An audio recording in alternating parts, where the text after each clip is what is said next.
In the vast expanse of space, where countless civilizations rose and fell, the Krylaxian Empire made what historians would later call the most catastrophic miscalculation in galactic history.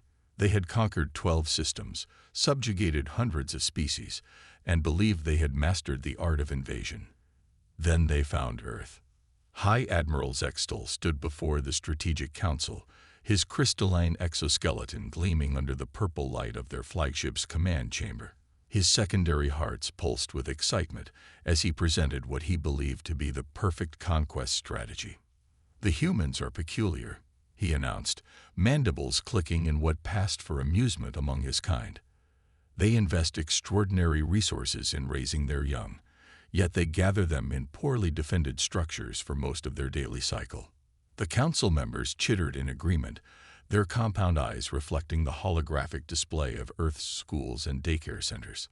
None of them understood that they were about to learn why every spacefaring race had a similar word for mama bear in their lexicon.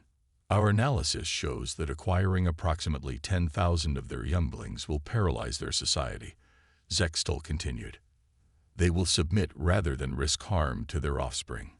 The specimens will then be perfect additions to our enhancement programs." The council's approval was unanimous. After all, they had used similar tactics on other worlds. But Earth wasn't other worlds, and humans weren't like other species. They were about to learn this lesson the hard way. The first abductions were carried out with typical Krylaxian precision. Cloaked harvester ships descended over 50 locations simultaneously, their quantum fields bypassing primitive human security systems. In New York, Tokyo, London, Moscow, and dozens of other cities, children vanished in flashes of purple light. What the Krylaxians didn't know was that humanity had been preparing for extraterrestrial contact for generations. What they dismissed as entertainment, movies about alien invasions, games about space warfare, books about first contact, were actually part of the largest crowdsourced defense planning initiative in history. Sarah Chen, whose daughter disappeared from PS 158 in Manhattan, wasn't just a third-grade teacher. She was also a quantum physicist who had spent the last decade helping develop countermeasures against exactly this type of technology. James O'Connor, whose son vanished from his London primary school, wasn't merely a gym teacher but a former SAS operator who had trained specifically for extraterrestrial combat scenarios. Within hours of the first abductions, humanity's carefully constructed facade of technological inferiority began to crumble. Hidden facilities emerged from beneath ocean floors and mountain ranges. Orbital defense platforms, disguised as communications satellites, revealed their true nature. The Krylaxians' first indication that something was wrong came when their neural networks detected an impossible energy signature. Deep beneath the Antarctic ice, a quantum reactor that shouldn't have existed on such a primitive world powered up. In their command center, Zextal received the first reports with disbelief. Human vessels were emerging from dimensional pockets that his sensors insisted couldn't exist. These ships weren't the crude chemical rockets they had observed.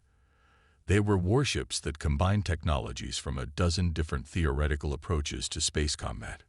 "Impossible," he chittered. Their technological level was assessed at bare interplanetary capability. The response came not from his subordinates, but from every communication channel simultaneously. A human voice, cold as the space between stars, spoke in perfect Krylaxian. "You took our children. Did you think we wouldn't be ready? Did you think we wouldn't be watching? You should have studied our history more carefully. You should have asked yourselves why, in every human culture, there are stories warning about harming children." The speaker was General Helena Martinez, whose twins had been taken from their school in Buenos Aires. She had spent 20 years leading the United Earth Defense Force's Alien Contingency Division, and she had been waiting for this moment. As the first human ships engaged their Krylaxian counterparts, the aliens discovered another miscalculation. Humanity hadn't just prepared technology. They had prepared tactics specifically designed to counter Krylaxian advantages. Every apparent weakness in human defenses was a trap. Every gap in their formation was a killing ground. But the true horror for the Krylaxians was only beginning to unfold, because while their military faced Earth's combined space forces, something even more terrifying was happening aboard their harvester ships.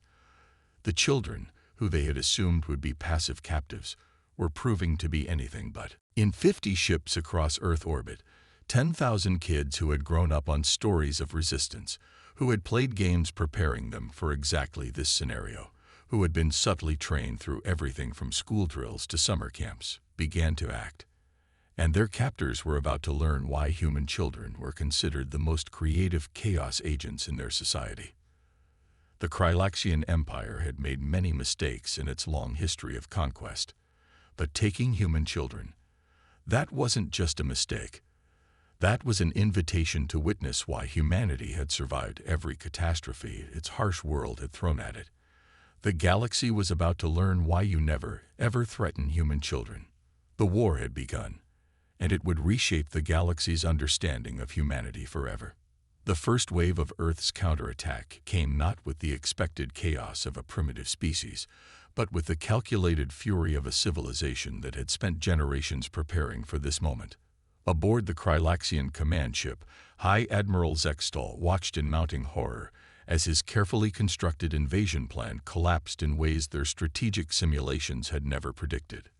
"Status report," he demanded, his crystalline exoskeleton vibrating with stress frequencies. Multiple human vessels emerging from dimensional pockets across all sectors. His tactical officer responded, compound eyes rapidly shifting between displays. "Their technology.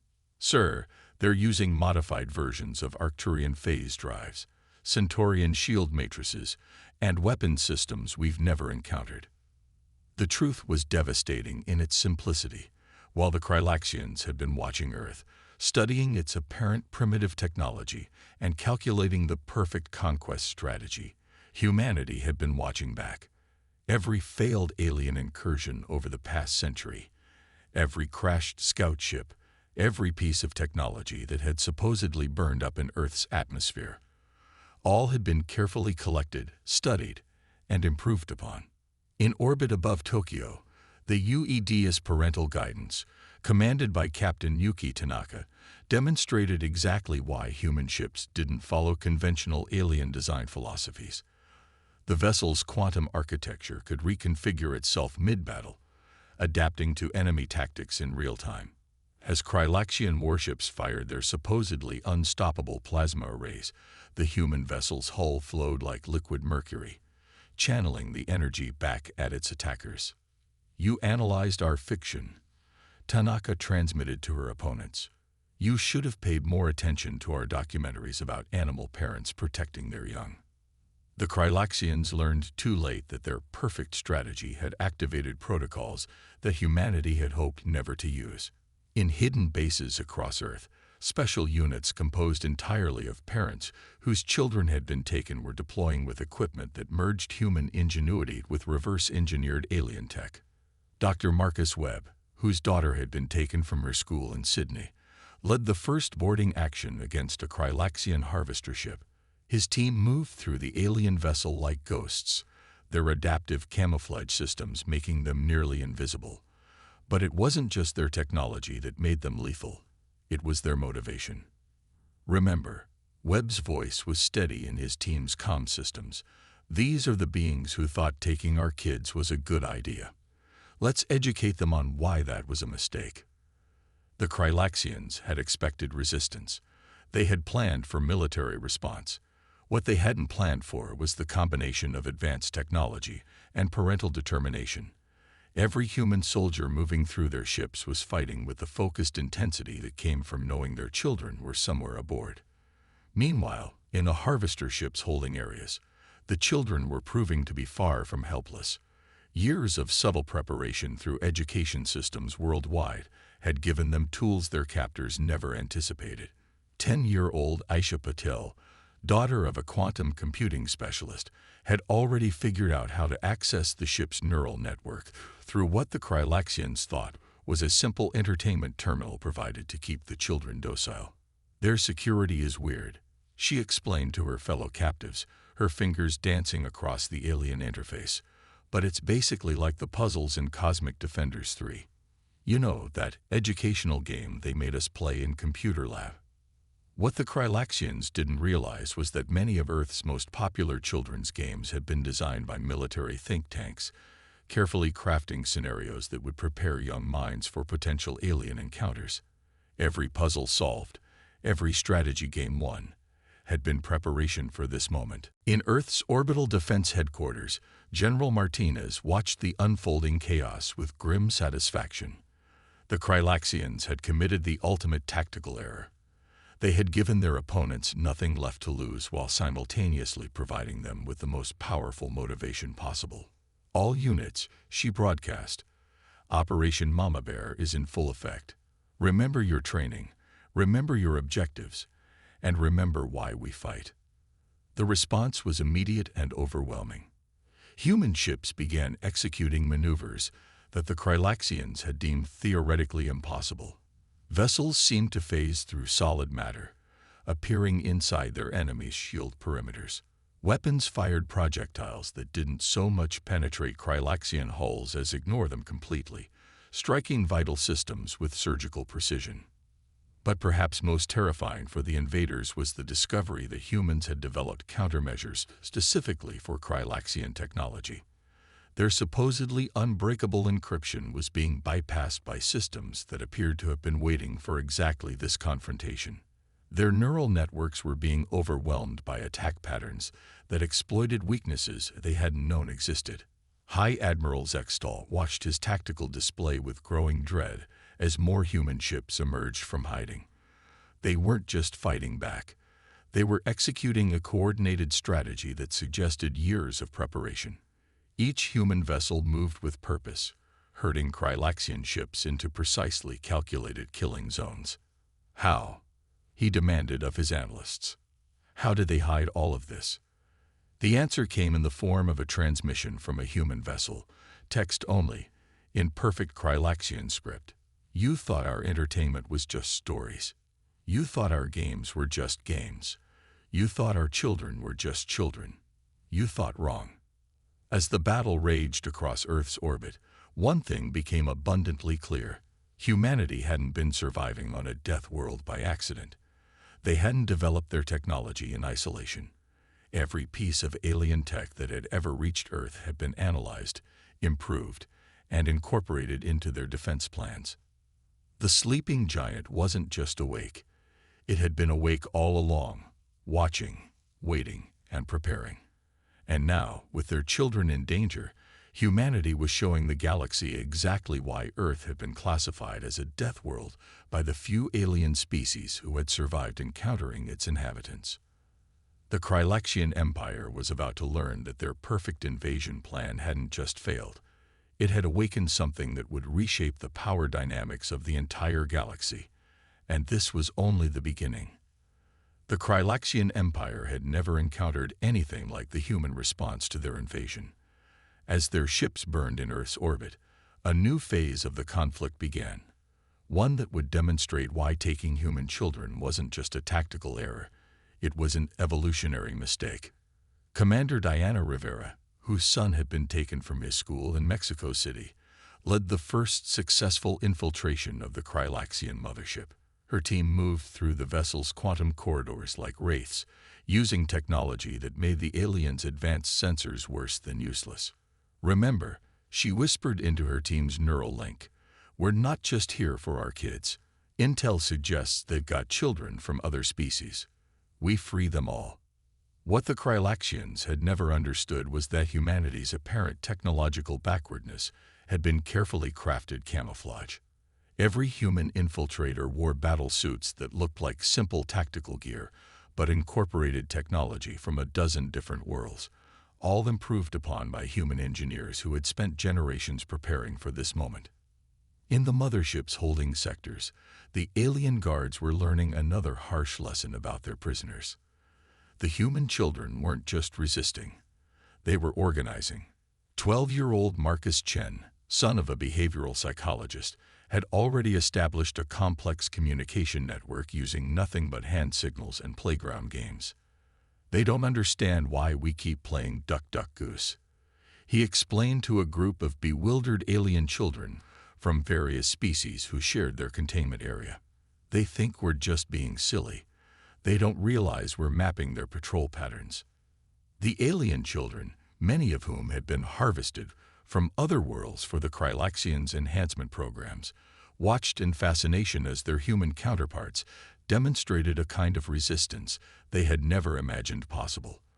Where they had been taught to submit, to accept their fate, the humans treated captivity as a temporary inconvenience to be overcome. Deep in the ship's neural core, Aisha Patel had graduated from accessing entertainment systems to completely rewriting security protocols. She worked with a focus that would have surprised her teachers, who had always complained about her inability to sit still in class. Their whole system is based on crystalline quantum computing. She explained to a small group of technically minded alien children who had gathered around her terminal. But they never considered that someone would try to manipulate it through sonic resonance. Humans figured that out ages ago. Why do you think they made us take those mandatory music classes? The revelation hit the Krylaxian command structure like a quantum torpedo. Earth's entire educational system had been subtly preparing its children for this possibility for generations. Every school drill, every seemingly innocent game, every enrichment program had served a dual purpose. In Earth's orbital command center, General Martinez watched as the next phase of humanity's response unfolded. The infiltration teams weren't just rescuing children. They were dismantling the Krylaxian Empire's entire operational structure from within. Confirmation from Team Echo, her communications officer reported. They've made contact with resistance groups from 12 different species within the Krylaxian enhancement facilities. Apparently, we're not the only ones who don't appreciate them taking our kids. This was where humanity's true strength began to show. While other species had faced the Krylaxians alone, humans immediately began organizing an interspecies alliance. Every freed child, regardless of origin, was protected. Every alien parent who had lost offspring to the enhancement programs was offered support and resources. Commander Rivera's team discovered something else in the mothership's databases, evidence that the Krylaxians had been running their child harvesting operations for centuries, destroying countless civilizations in the process. But they had never encountered a species that had spent generations specifically preparing to counter such tactics. They took our children, Rivera transmitted to Earth Command, but they also gave us something they never intended: access to their entire network and contact with every species they victimized. We're not just fighting for our kids anymore, we're fighting for all of them. The alliance that began forming in those hours would reshape galactic politics forever. Species that had been isolated by Krylaxian oppression found themselves connected through human determination. Parents from a dozen worlds shared intelligence, resources, and most importantly, hope. In one holding cell, a young Centaurian child watched in amazement as Katie Morrison, age 8, taught a group of alien children how to create makeshift tools from their food containers.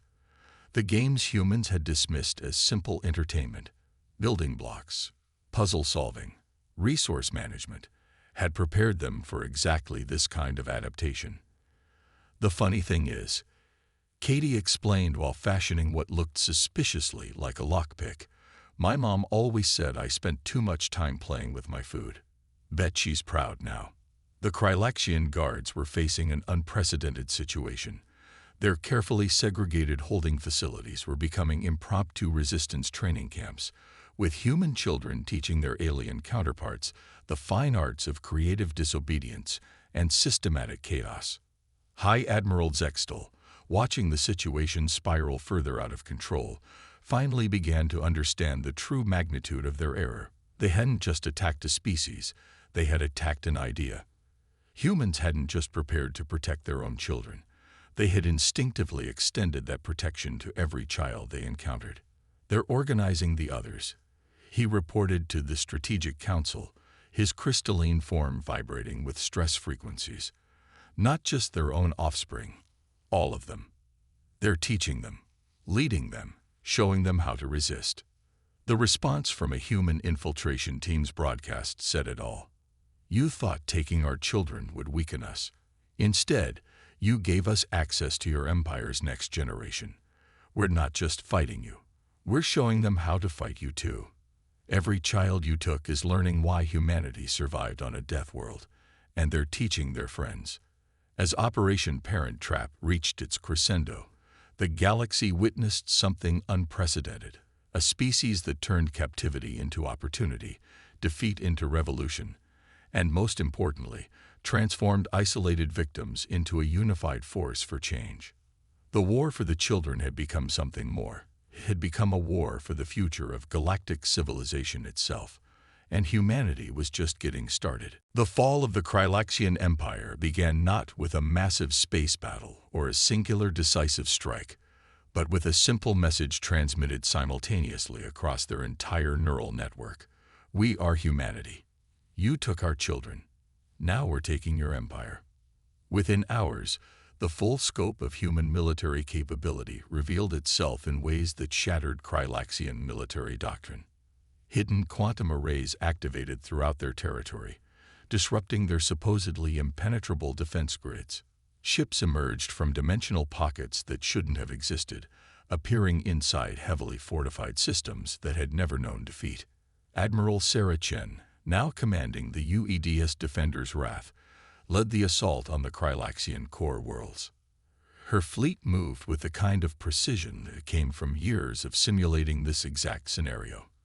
Every human vessel carried not just weapons, but hope for countless species who had lost children to the Empire's enhancement programs.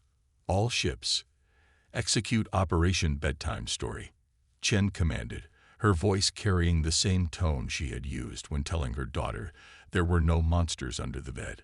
Let's show them why human parents are the universe's most patient and most lethal guardians.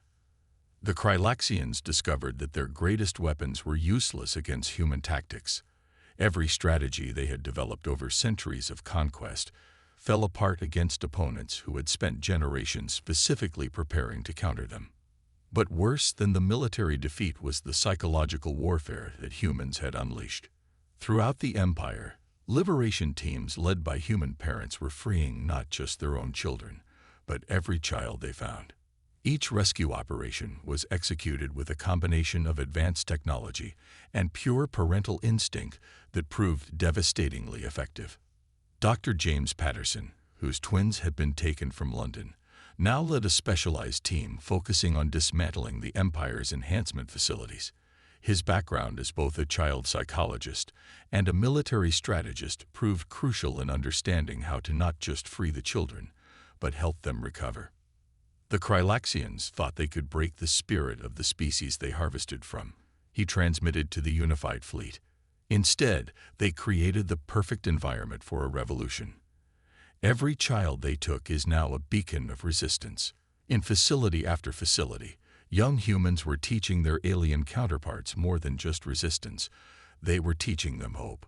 The games that Earth's children had grown up with, secretly designed to develop problem-solving skills and tactical thinking, became tools of liberation. 10-year-old Zara Patel, who had been leading a resistance cell within her holding facility, demonstrated this perfectly. She had organized the alien children into what appeared to be a complex game of tag, which was actually a coordinated effort to map guard rotations and blind spots in security systems. It's just like capture the flag, she explained to a group of amazed Centaurian youngsters. Accept the flag is freedom, and we're all on the same team. The Krylaxian Strategic Council watched in horror as their empire crumbled from within. Their own security systems, designed to control and monitor their subjects, became weapons against them. Human hackers, many of them children who had grown up playing educational computer games, tore through their networks with terrifying efficiency.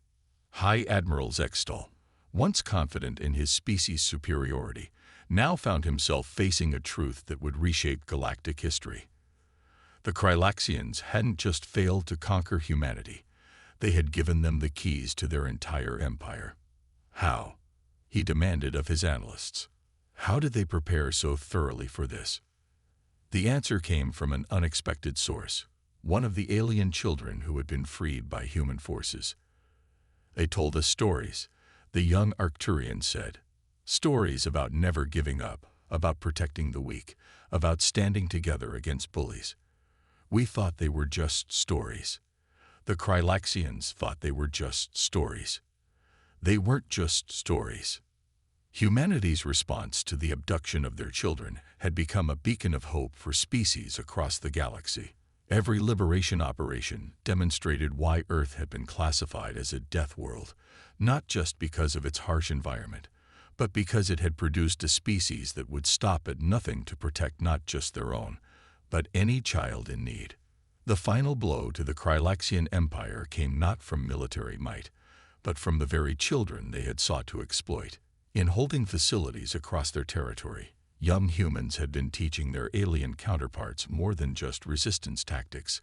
They had been teaching them about unity, about hope, and about the power of standing together. General Martinez, watching the Empire collapse from her command center, understood the true significance of what was happening. "They wanted to use our children to break us," she observed. "Instead, our children are teaching theirs how to break free." As human forces systematically dismantled the Krylaxian power structure, a new galactic order was already taking shape. Species that had been isolated by the Empire's divide and conquer tactics were connecting, sharing resources and knowledge. Parents from dozens of worlds were forming networks to ensure that no child, regardless of species, would ever again be taken for enhancement. The message spread across the galaxy was clear. Humanity had not just defeated an empire. They had changed the very nature of interstellar civilization. The species that the Krylaxians had dismissed as primitive had proven to be the guardians that the galaxy's children had needed all along. "You know what the funny thing is?" Commander Rivera transmitted to her fleet as they secured another Krylaxian stronghold. "All those stories we told our kids about monsters in the dark and heroes who fight them. We weren't just preparing them for this moment. We were preparing ourselves." The Empire's reckoning wasn't just a military defeat. It was a fundamental shift in how species across the galaxy understood strength. The humans had shown that true power didn't come from technological superiority or military might, but from the unwavering determination to protect those who couldn't protect themselves. The war was entering its final phase, but its impact would echo through the cosmos for generations to come. The galaxy was learning why every human culture had legends about those who dared to harm children, and why those legends always ended the same way. The Krylaxian Empire was falling, and from its ashes, something new was rising. A galactic community united by the most powerful force in the universe, the determination of parents protecting their children. 1 year after the fall of the Krylaxian Empire, the galaxy had changed in ways that even humanity hadn't anticipated. The newly established Galactic Council held its first session not on some distant neutral world, but in a renovated elementary school gymnasium in Geneva. The symbolism wasn't lost on anyone. General Helena Martinez, now serving as Earth's representative to the Council, stood before delegates from over 300 species. Many of them were parents whose children had been freed during what historians were already calling the Children's War. The agenda was simple but profound, ensuring that no species would ever again use children as weapons of war. "We gathered here," Martinez began, her voice carrying the weight of shared experience, "not just to remember what happened, but to build something new. The Krylaxians thought they could use our children to break us. Instead, they gave us the greatest gift possible: the chance to show the galaxy what humanity truly stands for." The changes that had swept across known space went far beyond military or political realms. The human approach to protecting and nurturing the young had sparked a cultural revolution among spacefaring species. Educational methods that humans had developed over generations were being adapted across the galaxy, blending with local traditions to create something entirely new. Dr. Aisha Patel, now grown and heading the Interspecies Educational Exchange Program, watched as young humans taught alien children the games that had helped them survive captivity, while alien youngsters shared their own wisdom and experiences. The holding cells that had once contained prisoners now served as classrooms where the next generation learned not just survival, but understanding. The most powerful weapon against tyranny, she explained to a group of visiting educators, isn't technology or military might. It's teaching children to think, to question, and to care for one another regardless of species. The Krylexian enhancement facilities had been transformed into rehabilitation centers where children from all species could heal and learn together. The very systems designed to break their spirit now served to strengthen bonds between civilizations. Young humans who had led resistance cells during their captivity now worked alongside alien peers to develop new ways of protecting the vulnerable. Sarah Chen's daughter Maya, who had organized one of the most successful child resistance groups during the war, now led workshops teaching both children and adults how to recognize and counter oppression. The funny thing is, she often said, everything we used to survive, the games, the stories, the way we worked together, it wasn't just about resistance, it was about hope. The technological advances that humanity had revealed during the conflict were now being shared openly, but with careful oversight. The Galactic Children's Rights Council, established in the wake of the war, ensured that no technology would ever again be used to exploit the young of any species. Commander Rivera, who had led some of the most daring rescue operations during the war, now headed the Interstellar Child Protection Force. Under her leadership, ships that had once carried weapons now transported teachers, doctors, and child development specialists to worlds recovering from generations of Krylexian influence. We learned something fundamental during the war, Rivera told a graduating class of mixed species protection officers. The strength of a civilization isn't measured by its ability to take children from others, but by its commitment to protecting all children, regardless of origin. The former Krylexian worlds themselves had undergone the most dramatic transformation. Their own young, freed from the rigid enhancement programs that had shaped their society for millennia, were learning new ways of existing in the galaxy. Human families had opened their homes to Krylexian children orphaned by the war, demonstrating that the protection they offered extended even to the children of their former enemies.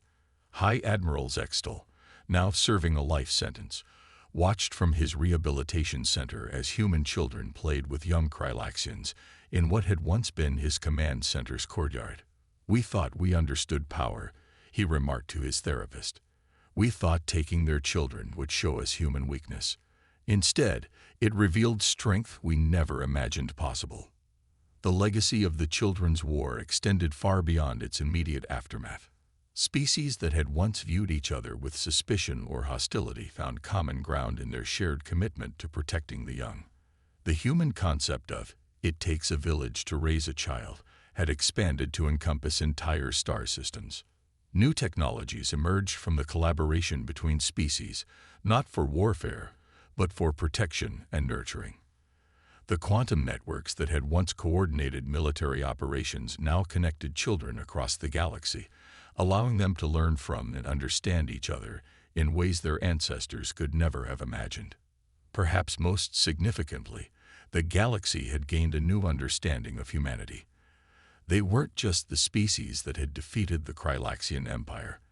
They were the ones who had shown that true strength lay not in the ability to take children, but in the unwavering commitment to protect them. As the first-year anniversary of the war's end approached, a new monument was unveiled in orbit around Earth. It wasn't a celebration of military victory or technological superiority. Instead, it was a simple holographic projection visible from space. Children from every known species, playing together among the stars. The inscription, written in every known language, read, "To all the children of the galaxy, past, present, and future, may you grow in peace, learn in freedom, and know that you will always be protected. For in protecting you, we protect our future." The Children's War had ended, but its true victory wasn't in defeating an empire. It was in creating a galaxy where children of all species could grow up without fear, where the strength of civilization was measured not by its ability to conquer, but by its commitment to nurture and protect. And somewhere in the vast expanse of space, other empires and other powers took note. Earth was no longer just classified as a death world. It had become something far more significant, the world that had taught the galaxy how to truly care for its children. The future would hold new challenges, new threats, and new opportunities. But one thing was certain: humanity had changed the galaxy not through superior firepower or advanced technology, but through the simple, unwavering determination to protect not just their own children, but all children. And that perhaps was the greatest victory of all.